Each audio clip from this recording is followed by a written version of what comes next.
It was all just too much. What we were watching couldn't be real. Our minds, our souls refused to believe it. The enormity of it all. The shock soon turning to sorrow. As we realized so many people would not be going home to their loved ones that night. The grief was uncontainable.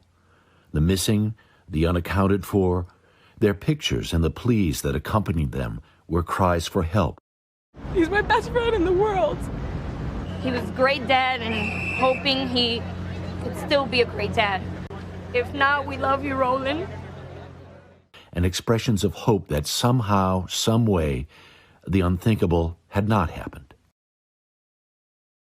There was heroism in the air that day, the way the passengers and crew refused to let the terrorist turn a plane above Pennsylvania into a bomb.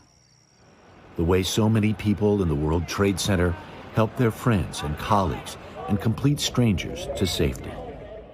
The way the firefighters, law enforcement, and EMTs gave little pause to entering buildings they knew they'd never escape. We were numb for weeks. The pictures from the Pentagon, the fire there that took days to extinguish, the hollowed-out field in Shanksville where United Flight 93 was forced to the ground. The pile, the search for survivors, for remains. They said the air there was safe. Those who were there knew that couldn't be true.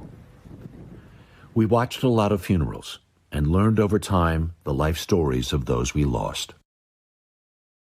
And as the accounts of selflessness poured forth, we were inspired.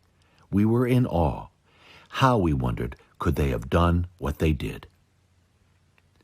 As heinous as those acts of terrorism were, what resulted was the opposite, we think, of what was intended. For a good long while afterwards, it felt like we were a United States.